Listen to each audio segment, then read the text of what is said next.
Daniel Briggs hit the ground hard, harder than expected. The Tyrolis IX drop was supposed to be a smooth glide. Routine orbital descent.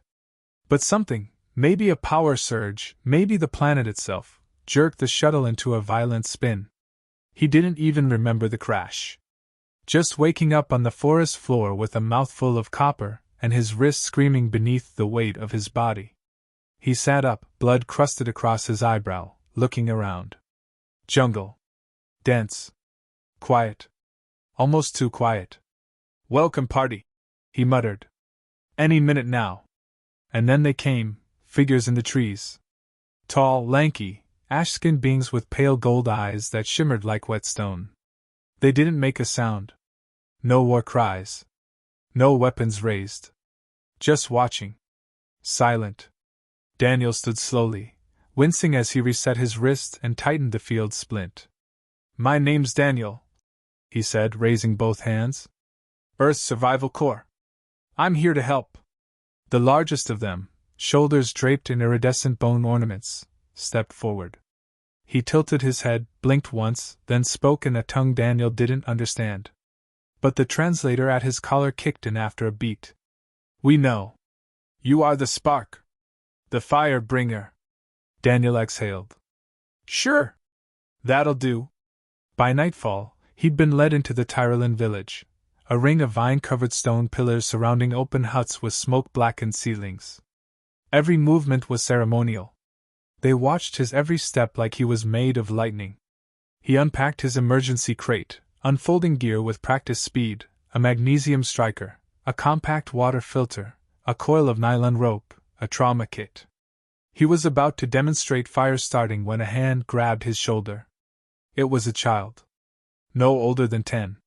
His arm twisted the wrong way, jagged bone breaking the skin.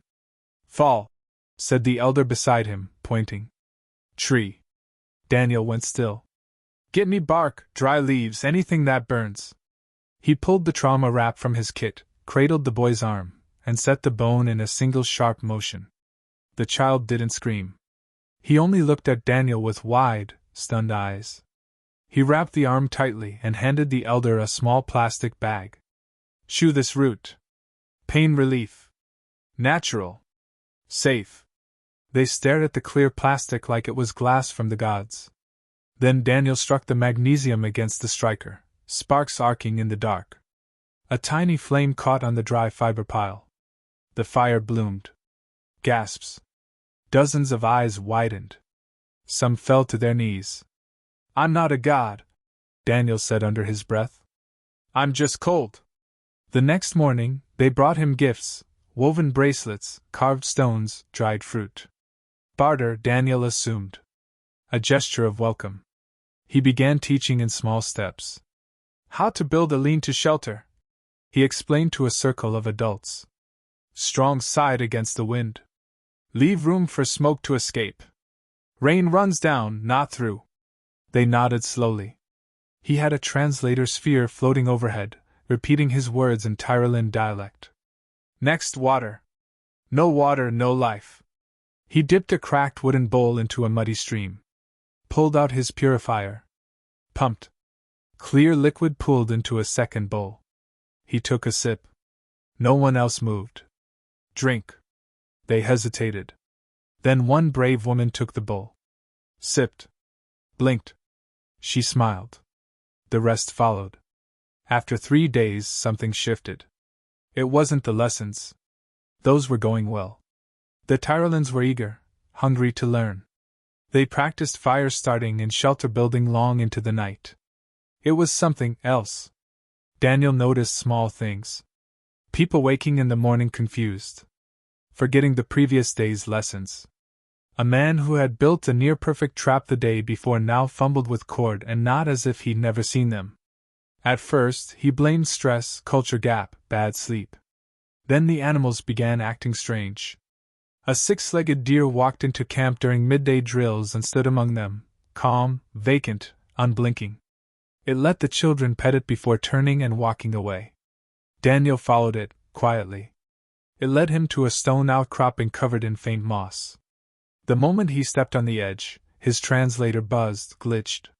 He heard whispering. Not in Tyrolan. Not in English. Something deeper. Leave. Go back. Do not ignite. He stepped back, and the whisper vanished. That night, he lay awake in the guest hut.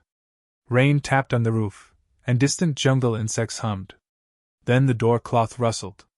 He sat up fast. A figure stood in the doorway. Yari. One of the teens.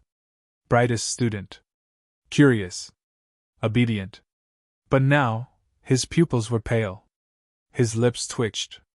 He spoke in a voice not his own. The fire feeds hunger. The spark breeds war.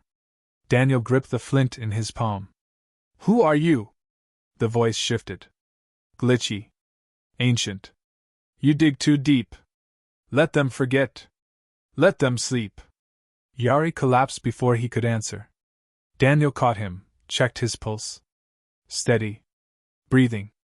But his skin was cold. He laid the boy down by the embers, fed the fire higher. The warmth returned color to Yari's face. After 10 minutes, he blinked awake. Teacher? He whispered.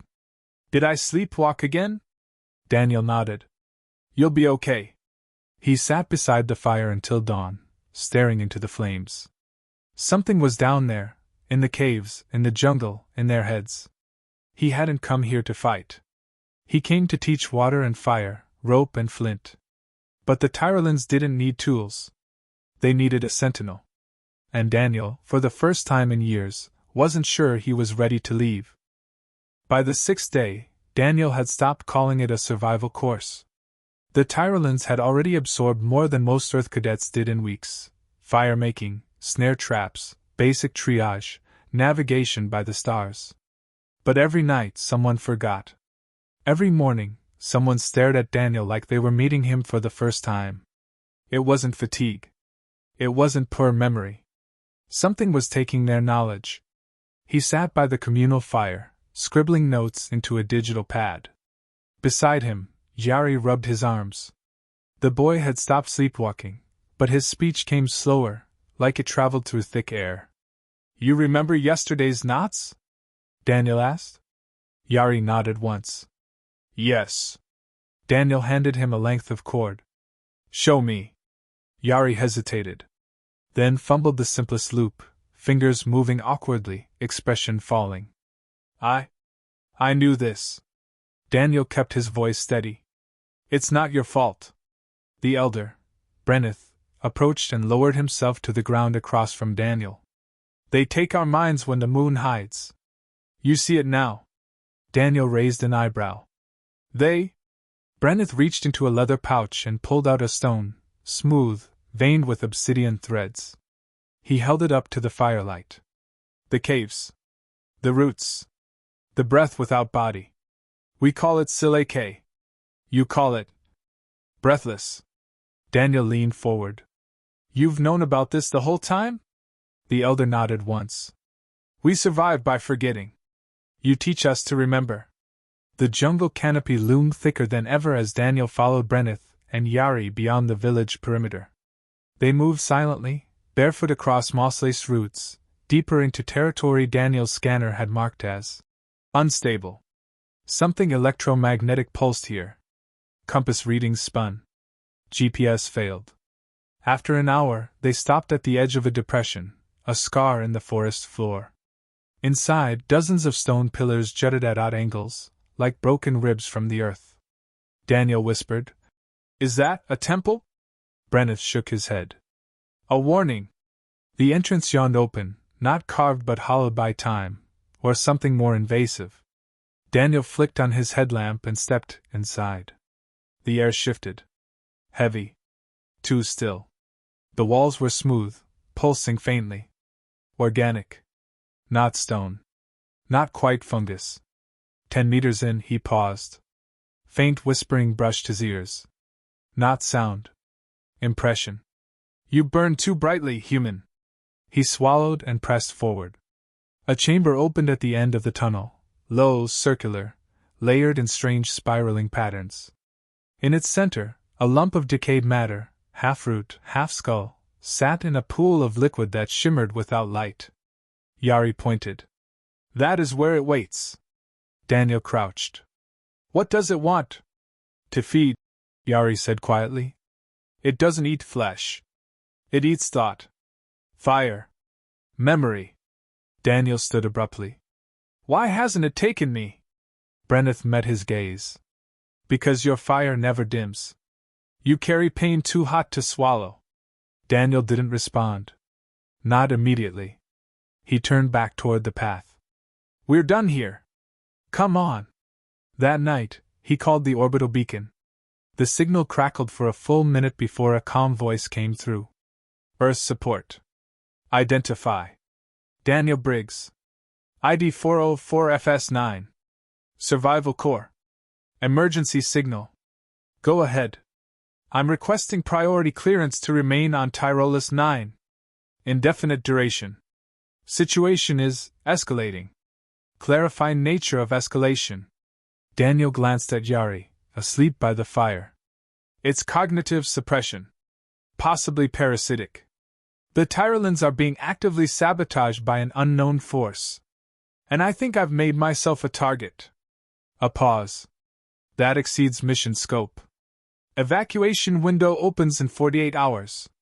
Daniel's jaw tightened. If I leave, they won't last a month. Another pause. Decision acknowledged. Satellite link closing.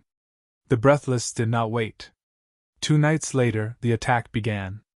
It wasn't violent. Not at first.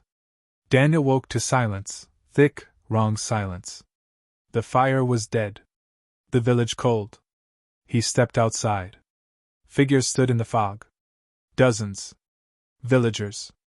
Eyes pale, expressions blank. He reached for his flint. The moment it sparked, half of them screamed and collapsed.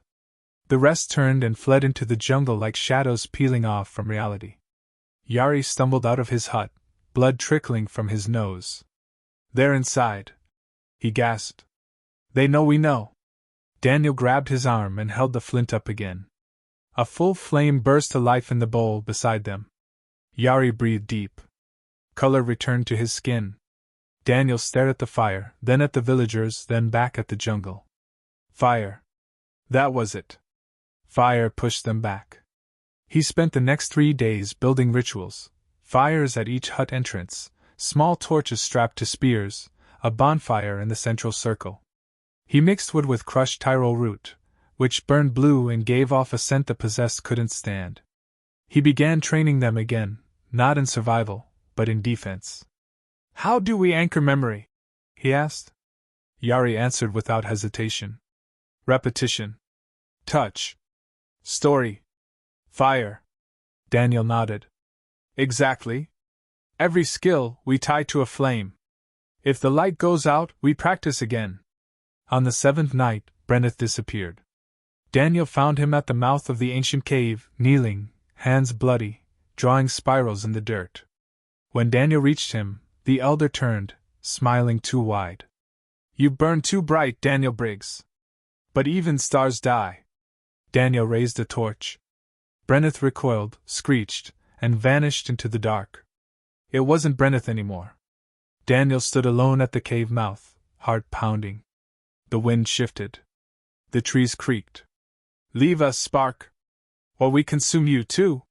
He looked back toward the village, where flames flickered at every home, where children sat learning to tie knots under starlight, where a boy named Yari had remembered the name of fire. Daniel didn't move. He lowered the torch, then relit it, and walked back to camp. The storm broke just before sunrise. Thunder rolled low over the trees, not from weather, but from beneath the earth. Daniel stood at the village edge, holding a torch soaked in Tyrol root resin. The flames hissed blue, fierce even in daylight. Behind him, the villagers formed a silent line. Men, women, children. All armed. All steady. He turned to Yari. Last chance. You don't have to come. Yari shook his head. You said it. Fire keeps memory. You gave us fire. I remember. Daniel gave him a firm nod. Then stay close. They moved. The jungle bent around them, no birdsong, no rustling. The forest breathed like it was alive. Eyes watched from every vine. Somewhere behind it all, the breathless pulsed, aware of them now, alert and afraid. They reached the mouth of the ancient cavern by mid-morning. The stone pillars surrounding it hummed faintly. This time, there were no whispers, no illusions. It wanted them to hear it now.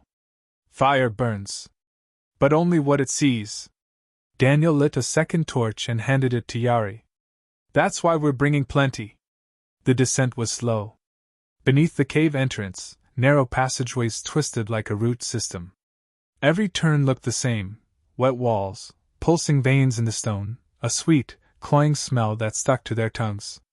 But Daniel moved with purpose. He had mapped it days earlier. He remembered every turn. He refused to forget. Eventually, they reached the heart chamber.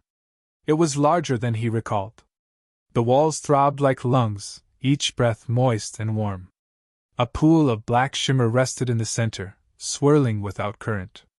From it rose a structure, root-like, skeletal, pulsing. A throne. Or maybe an altar. And on it sat Brenneth. What remained of him? Skin cracked and gray, eyes milky, mouth moving but not speaking. The breathless was speaking through him. You defy nature. You teach rebellion. Why? Daniel stepped forward. Because survival isn't submission. The creature twitched. You gave them weapons.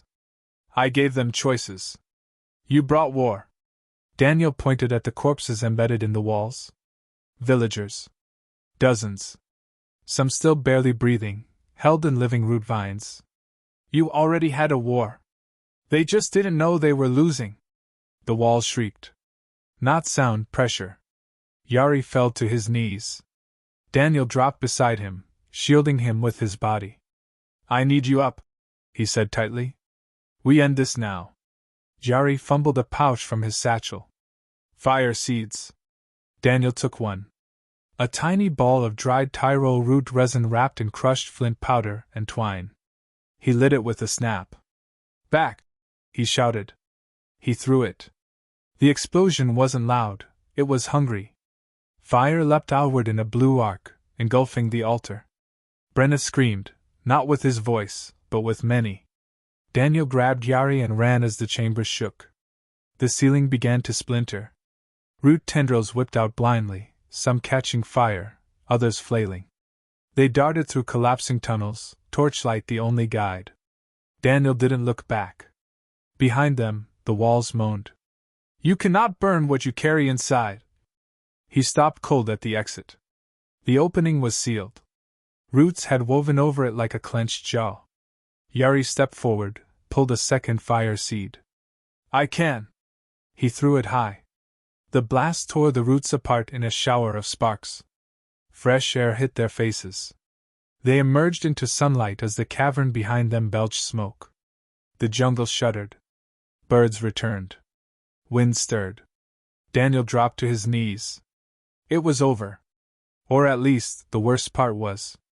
The village held its breath for hours after they returned. Words spread faster than Daniel could speak. The possessed were gone. No more blank eyes. No more forgotten lessons.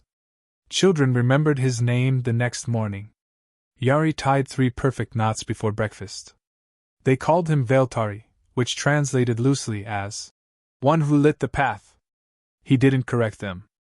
That evening, the orbital signal buzzed. Daniel Briggs. You are overdue for extraction. Shuttle en route. ETA 2 hours. He stared at the sky. The villagers had gathered in the center. A new fire burned high, taller than the huts. Around it, the people danced. Not in fear. Not in trance. In freedom. Yari approached quietly. You're going? Daniel looked at the boy, no young man, who had once forgotten how to tie a knot. He sighed. I was sent to teach survival. Yari smiled. We survived. Daniel looked around, taking in the flames, the people, the joy. No, he said. You lived. He walked to the beacon. Pressed a button. Earth support. Cancel extraction. This is my post now. A pause. Confirming. You're staying? Daniel smiled. I'm needed. Final scene. He stood on the ridge overlooking the village, torch in one hand, machete in the other. Yari joined him, shoulders back. What now? Yari asked. Daniel grinned. Now? We teach them everything. Below, firelight spread from hut to hut. Not just warmth. Not just memory. But a future. And Daniel, once a lone survivalist from Earth, had become something more. Not a soldier. Not a teacher. A firekeeper. A symbol that in the coldest, darkest corners of the galaxy, humanity did not flicker. It blazed. The jungle had grown quieter in the weeks since the fall of the Breathless. Too quiet. Daniel stood at the edge of the western ridge, torchlight casting long shadows behind him. Beneath, the village had changed, not in shape, but in spirit. Fires no longer burned in fear. They burned in celebration. The people danced by them, cooked over them, passed down knowledge from one child to another. The memory of forgetting was fading. But Daniel couldn't forget. Not yet. Yari approached from behind, wrapped in new hunter's robes stitched with bark cloth and copper thread. You haven't slept, he said. Daniel shrugged. Old habits. Yari sat beside him. You think it's still alive? Daniel didn't answer. Because he wasn't sure. 2 days later, the ground trembled. It began at dusk, a soft quiver underfoot, like something stirring deep below. The Tyrolins paused mid-song. Drums fell silent. Daniel walked to the fire circle, eyes scanning the tree-line. It's not over, he said. Brenna's daughter, Sani, clutched a carved staff. We cleansed the heart. You burned it. Daniel crouched, pressed his hand to the dirt. Not all of it. And then, from the east, smoke. Not fire smoke. Fungal haze. He grabbed his pack, lit 2 torches, and turned to the villagers. Get everyone to the ridge caves. Higher ground. Now. Yari stepped forward. You're going alone? Daniel tightened the straps on his pack. I'm not letting it grow back. He hiked toward the eastern marsh by moonlight. The jungle was unfamiliar here, new terrain. The further he walked, the more he saw it, twisted trees coated in gray filaments, soil pulsing like skin. This wasn't infection. This was expansion. The Breathless hadn't died. It had retreated. Adapted. Daniel reached a clearing where trees bent backward, roots exposed and twitching. At the center sat a figure. It looked human. It wasn't. It wore a Tyrolin's body, tall, feminine, covered in bone armor. But the eyes were wrong. Too wide. Pupils dilated beyond function. It smiled at him. You've taught them well, Daniel Briggs. He didn't reply. You've taught them to fear again. He lit a fire seed and held it high. No. I taught them to choose. The thing stood. Then let's see what they choose when you fall. Roots lunged from the earth. Daniel rolled aside, torch raised, blade out. The ground exploded behind him. He darted toward a nearby rise, higher footing, and threw the fire seed at the exposed heart of the growth. Blue flames surged. The thing screamed, not pain, but rage. You think this ends with fire? It hissed. Daniel slid down the slope, torch held like a sword. I don't think, he muttered. I act. The battle was chaos. The creature split itself, whispers crawling into nearby trees, vines coiling with mindless purpose. Daniel set controlled fires in a half-circle behind him, cutting off its spread. The jungle crackled, smoke rising thick and low. But it wasn't enough. Every step he took forward, the Breathless twisted around him, adapting to heat, avoiding open flame. He reached the heart, an open pit filled with slime and spore threads, and paused. He had one charge left. A fire core designed for cave clearing. He'd never tested it in the open. Guess we find out, he said. He dropped the core. The detonation wasn't sound, it was absence. A vacuum of heat. Light roared up in a cone, devouring fungus and root alike. Trees ignited. The pit collapsed. And Daniel fell with it. When he woke, it was dark. Underground again. His torch was gone. So was the core. But the whispers were silent. He crawled toward a faint glimmer. A crack above. Then a voice. Daniel? He looked up. Yari. A rope dropped. Daniel climbed. The sky was gray with ash. The eastern jungle glowed with dying flame. Yari steadied him as he stood. It's gone now. Really gone. Daniel looked out across the field. The soil had stopped breathing. He nodded once. Back in the village, the people waited. No cheers. Just quiet relief. Daniel walked to the central fire. He didn't speak. He knelt, picked up the ember bowl, and fed it new twigs. The flame rose. The Tyrolins gathered without instruction. Yari spoke first. We feared the dark. Then we feared memory. Now we remember. Because the fire keeper showed us how. No chance. No ritual. Just understanding. Weeks passed. Then months. And one day, a ship arrived. Galactic Accord, sleek and silver, lowering with practiced precision. A woman stepped out in uniform. Daniel Briggs? He nodded. Time to return. You've exceeded your mission window by over 90 standard days. He glanced at the torch still burning beside him. I'm not finished. You trained them. They're building schools now. Writing. Recording. Then it's a success. Time to debrief. Daniel looked around, at the smokehouses, the water wheels, the children passing fire seeds like games. No. It's time to live. The officer hesitated. You're resigning?